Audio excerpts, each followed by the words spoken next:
Good afternoon, everybody, and welcome to Faith Chats. I am your host, Andrew Brunet, and today my special guest is none other, all the way from Myrtle Beach, South Carolina, Pastor Chris Honeycutt. How are you doing today?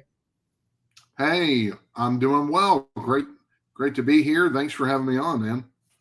So, a little bit about a background for those who don't know you. Share with us a little bit, if you would. Sure. I am in Myrtle Beach, South Carolina. I'm a church planter and pastor here. We planted our church, Forward Church, back during COVID of 2020. That was not by design, but we pushed through. Our name is Forward, so it'd be kind of bad if we kind of pulled the plug and stopped what we were trying to do. But I have also planted another church before in my hometown of Hartsville, South Carolina. I've been a youth pastor and also worked in political campaigns here and there. I also have a consulting group that we do leadership training, digital marketing, and other fun stuff with. And so it's one of those things. I kind of wear a lot of hats. When you're bald like me, you have to wear a hat. So it's one of those things, man, where I'm very passionate about several things. One of those things is obviously the gospel of Jesus Christ. I believe it changes lives, and I believe we should point our life towards helping to bring others to know him. And then the other thing I'm passionate about is being an influence in your community, in your state, in our country. And that means that so many times Christians are kind of muted.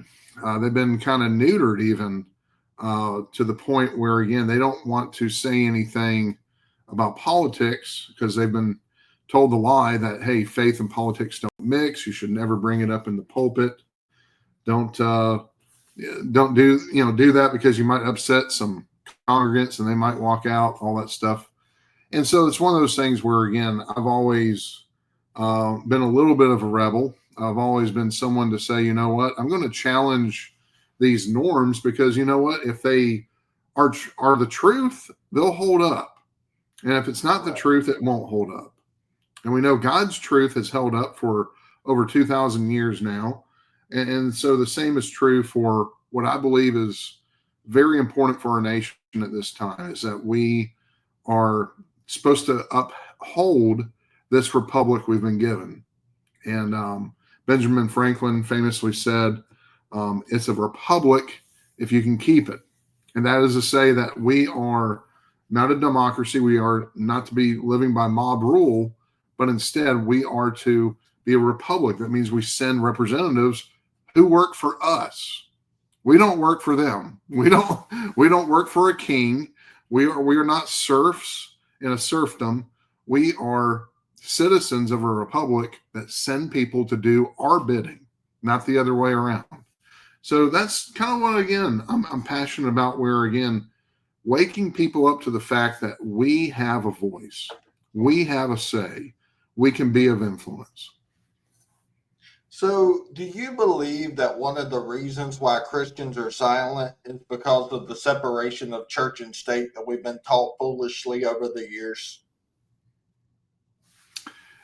Yes, that's been used as an excuse. Then we have the Johnson Amendment that kind of furthered this kind of cover that we use. The Johnson Amendment forbade churches and pastors from endorsing politicians, and therefore it was kind of inferred that, hey, you can't have any political speech whatsoever in your sermons, in your services. And so it kind of scared people off. But what it really did was it gave cover to a lot of cowards. It made sure that, hey, you can still do your thing and be shy about mentioning politics because you're not really interested, or you don't think they're effective, or you think all politicians are evil, or whatever it might be. Or really, you know what, your politics may not match your congregation. Your politics may not match your movement, your denomination. And so it gives cover to those people that who are supposed to be leaders Leaders lead. They don't run away. And this is where, again, the separation in church, that was not constitutional. That was a mere mention in a letter of Jefferson's. And that's where, again, it didn't even lay out what we think it lays out. And this is where separation of church and state is one of those lies that kind of kept getting perpetuated. And this is where it's neutered the church. It's stifled our voice. And this is where, again, if we actually wake up to the opportunity we have, then guess what? Maybe we might vote more. And I can give you some statistics, some numbers, but basically millions, tens of millions of Christians stayed home from voting this past election cycle. In 2024, I think it was estimated about 30 to 50 million Christians did not vote in this election. So that's pretty scary to me. Wow. So with you being involved in organizations like TPUSA Faith and Faith Wins Conference, or do you believe that revival eventually is going to hit the nation? Well, it's one of those things where one has to precede the other. We can't really change a nation by changing our politics. We can't change it even by changing our leaders. I do love the fact that President Trump is in office and he's made a lot of strides, and I certainly would rather have him in there rather than the competition, so to speak. But a lot of the things that we were hoping for have not come through yet. And it's a reminder for all of us that politics is just a mechanism. It's not supposed to be what we put our faith and hope in. That's left for God. And so when it comes to politics, it's like, okay, we try and do what we think is best, the best representative of our beliefs as a whole. And so it's where to really change this country, we're going to have to wake up people to the fact that, one, they can't live this life alone. They can't live in isolation. You have to have God in your life. You have to put him first. And for people to realize that, to know that in all things they need to put God first in, that's when they'll see God remove a lot of these roadblocks in their life. He uses those roadblocks for our protection, so we don't run off the rails, so to speak. And so when we put him first, say in our finances or in our marriage, then we should not be surprised when we start seeing success, when we start seeing growth. And that's kind of what we're about in our church. So yes, for us to truly flourish as a nation, we can't do that apart from Christ. We can't do that apart from our faith being active. And so I steer away a lot of times from the word revival. Yes, we need revival. I rather put it into another term that we're really just waking up to what we're supposed to be.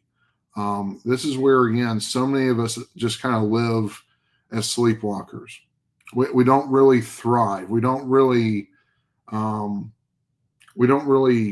have a full sense of what we're supposed to be doing with our life. And therefore, we just kind of go in this default setting of rinse and repeat, get up, go to work, come back home, then go to church Sunday morning, then rinse and repeat. And we're not really changed by it.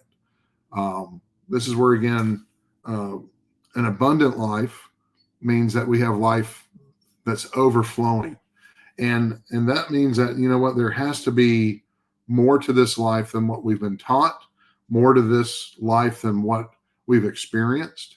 And it's only when we point our lives to Christ and put God first in everything, we start seeing all these blessings come through.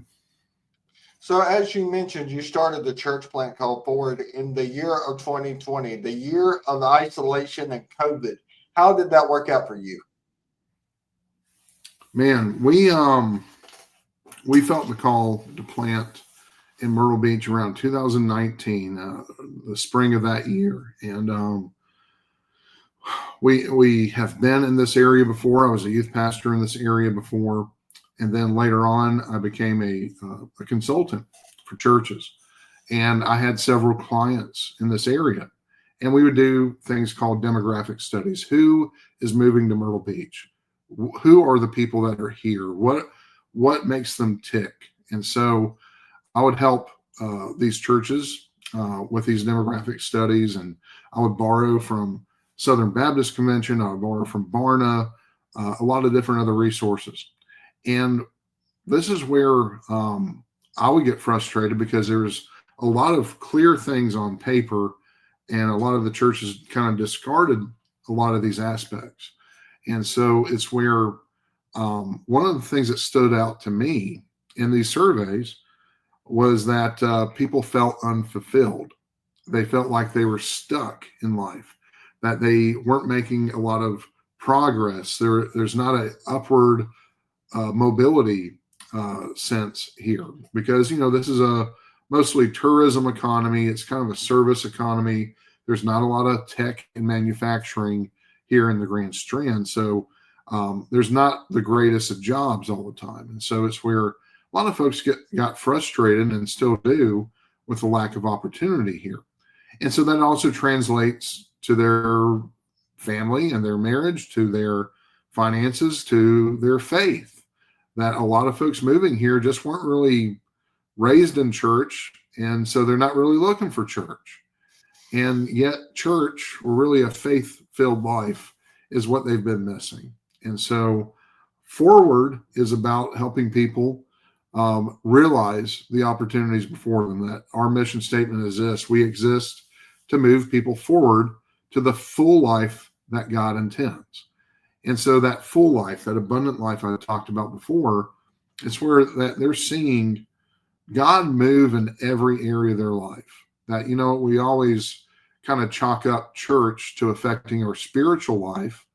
But, in our church, we have people that are marriage mentors or counselors. We have people that are Financial Peace University coaches that have helped people get out of debt. We've had people get better careers and jobs. We've even given away cars before. And that's as a church plant. We're not even hitting 5 years yet. And this is all to say that, God has a plan for your life. But you get to participate in that. You're not just a puppet on a string. That, you have to do your part by aligning yourself with God and his ways. That, you have to make a decision. Am I going to buy a bigger house? Am I going to buy a boat? Am I going to do anything a little bit on the extra in a luxury sense or recreational sense? Or am I going to maybe give a full tithe this month or this year to my church? And any time that someone actually sacrifices a little bit of comfort and luxury, they see God bless them. And so that's what we've seen in our church, that it wakes people up to the fact that, hey, there's more to this life than material things. There's more to this life than my so-called happiness. There's joy of the Lord, and that comes from when we see people come to know him, when we see our church grow and flourish, and we see lives change. And so this is what kind of brought us here. We knew there was an opportunity to see so many new people that have moved down here come to know Christ. And so we're getting close to the 200 mark on decisions. And for a church of our age and size, I think that's pretty incredible. So how do you hope that Forward Church is making a difference in Myrtle Beach, South Carolina? That's a great question. That's where, again, I mentioned the decisions for Christ, but also we've been a resource and also a hub of activity for our community. We host a lot of events. Now we're talking about a church plant that renovated an old bingo hall that had a double homicide murder attempt in it, and so it's where it had bad mojo to begin with, but we believe that, hey, we're going to redeem this space. And we took a bingo hall that had no drywall, had no walls whatsoever, had exposed steel bars. It had nicotine tar about 3 inches thick on the ceiling. Oh, wow. These old ladies playing bingo must have been smoking unfiltered Camels or something. But this is where we took that space, and God helped us transform it into a place of worship, but also a place where, hey, you know what? Every single Wednesday we have a business networking group that meets there. We have a Brazilian worship service on Sunday nights. We have TPUSA faith meetings. We have local GOP Republican clubs that meet there. Moms for Liberty uses us as a meeting space. We've had other kinds of events. We had David Barton come there and do a fantastic presentation on the origins of our country and how they're tied to faith. And so this is where there's been a lot of great things that we've been able to provide the community. And so it's where not only have we made an impact for eternity with lives changed, but I believe we've been a light in darkness. We've been able to say, you know what? The church ain't just four walls. The church needs to make a difference, a tangible difference in the community. So, you know, the classic question is, hey, if we were to close our doors, and would anybody miss us? And I believe that answer is yes. Again, we've made an investment in this community, and I believe we've really found a niche. Our kind of church is not like a lot of other churches here. There's plenty of great churches here, but we stand out because, you know, I'm the type of preacher, kind of like your friend Greg Locke. I'm not going to hold back. And a lot of folks don't like that. They don't. They think that, hey, you need to steer clear of certain types of issues and topics. You have to watch what you say. But you know what? If you look at the great colonial revival preachers, they didn't hold back. People like Smith Wigglesworth did not hold back. You know, I can go down the list. You know, it's where, again, we have to speak truth to power. We have to declare the gospel to a hurting people. That means we're going to step on some toes. And that means sometimes the gospel isn't always going to be the Mr. Rogers type of message. That, you know what, sometimes it means that, hey, we need to show some teeth here. That, you know, we're not going to back down. We can't be bought off. That, you know what, we have to stand up for what's right. And so a lot of churches won't touch, say, the transgender movement infiltrating our school system and our medical system. They won't touch it because they got teachers and school administrators and doctors in the community. But I'm going to bring it up, and I'm going to talk about how demonic it is and how we need to guard our children from this mess that's out there. And so things of that nature is something where, again, it sets us apart from other churches. Now, we don't have the biggest church on the block, but a lot of our folks know that, hey, when they are with us, they can count on me being authentic. They can count on them getting equipped to handle what is going on in this world. That they're not going to be whispered sweet nothings in their ear. They're going to be able to know what's going on in this world and what their role and responsibility is to address it. You know, I think the biggest problem in the church today, as you mentioned, you talked about Wigglesworth, you talked about Spurgeon. I mean, you can go all the way back through those Black Robe Regiment preachers. You know, the problem was that they weren't silent. Now we got preachers in the pulpit that rather preach to live your best life now motto than talk about things that's going on in the world, or even the fact of replacement theology. We hear people say that, oh, Israel then is not the same as Israel now. And you know, that's a big issue. It's the fact that Christians are being silent. If we would just stand and take our rightful place as God has given us, we'd see doors open. Absolutely. And, you know, it's one of those things where when it comes to Israel, a lot of folks have just been inundated with all kinds of just lies from the media and also lies from social media. I'm amazed at the amount of anti-Semitism that's out there on on things like X and and so on and so forth. And so it's where thankfully we don't have a lot of resentment or anti-Semitism, say, in our people. In fact, we are offering next Wednesday, July 30th. We're bringing in my friend Stephen Howell from Christians United for Israel, and we're going to have a night to honor Israel. I believe that, again, Christians should be aware of what Israel is facing and what our role is to support them in prayer, but also to be political allies during this very challenging time. And so we'll talk about kind of the biblical, I guess you would say, reasoning for that. So a lot of folks just perish for their lack of knowledge. They don't know any better. They're being told this and that by a lot of Twitter and Facebook preachers.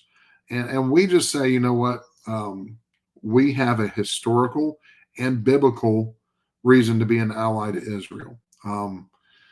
And so again, we do things like that to educate people. We do not shy away from current events. I do believe you can accomplish both. You can have your best life now, so to speak, but also you can be aware of what's going on in the world. Our name is Forward because we want you to live better than you were living before. Live a blessed life is what we call it. And this is where that doesn't come by pretending things aren't happening. That doesn't come by ignoring our role and responsibility in this world.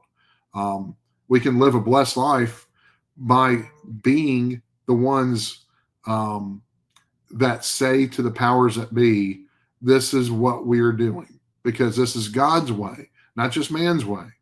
And if enough of us have the guts to do it, they can't ignore us. I go to our state capitol in Columbia all the time with other pastors, and we had a bill that came up that was possibly going to be brought into voting. They're basically going to legalize casino gambling. Now, we don't need casinos in South Carolina. If someone wants to go gamble at a casino, they can fly to Vegas for all I care, but we're not going to have that mess here, because casinos bring all kinds of ills upon a community. Every crime statistic rises when a casino comes into a community, especially communities here in the South. And this is where I got in the face of our leaders. And to my face, they promised me they would not vote yes on it. They would vote it down. Sure enough, they did. Now, if people like me and other pastors weren't there, there's plenty of lobbyists that are in their ear, handing them envelopes or promises that if they were to vote yes, this is what they would get out of it. So again, we want other pastors to realize they have a voice, that they should protect their communities as shepherds, because there's a lot of wolves out there. Some of those wolves are in state capitals, in our nation's capitals, and us shepherds have to go there and whack them over the head with a staff from time to time. So how do you think Christians should get more involved in the political arena?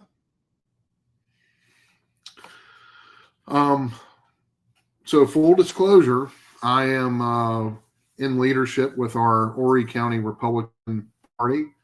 I assist them with different things. And so it's where there are so many opportunities to volunteer and get involved. One of those things is, hey, talk to your neighbors, just in a casual sense, see if they're registered to vote. If they're not registered, there's plenty of easy ways to go about doing that. And then just be able to be well voiced in political matters, but also what the Bible says about these things.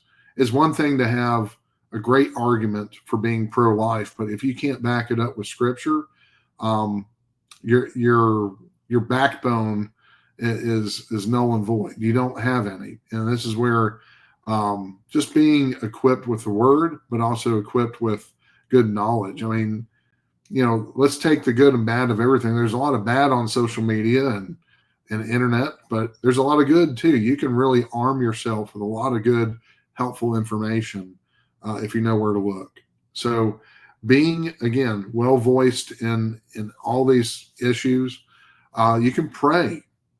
Pray for, again, doors of opportunity to open up that fit your experience and gifts. There's a lot of different committees, a lot of different groups out there. If you have a passion for helping veterans, there's several veterans-oriented groups out there. There's a lot of things that deal with drug recovery. I know Greg Locke, you mentioned, he does a lot with that. So there's a lot of opportunities that may seem like they're political or social or whatever else. But you know what? I'd rather have Christians in these seats, in these roles, than people who are not. And I've seen it. I've seen it in these political meetings where they're cussing at each other. And they're even literally fights here in Horry County, Myrtle Beach, South Carolina, fights breaking out during the Horry County Republican Party meetings, like fist fights. It was in the news. So this is where, again, we need Christians to be there to calm some things down, to pray up a place. And so, again, get involved in your local party. Get involved in some sort of committee, a role that you can be, again, using your gifts for, and find something that to put your time to. And then, as a whole, you're adding value to that organization. You're bringing your influence to that organization. You're making it more effective. That, again, people will wonder why these party meetings are a lot more peaceful, that we're able to register more voters because, again, you're getting Christians involved. You're not just getting more Republicans involved. So, again, there's a lot of things that we can be doing. Well, Chris, it has been an honor talking with you. Thanks so much for coming on. I encourage folks to go to chrishoneycutt.com or forwardchurch.tv to find out more about you. God bless you, and thank you for what you do. Andrew, thank you so much, man. God bless. All right. Bye-bye.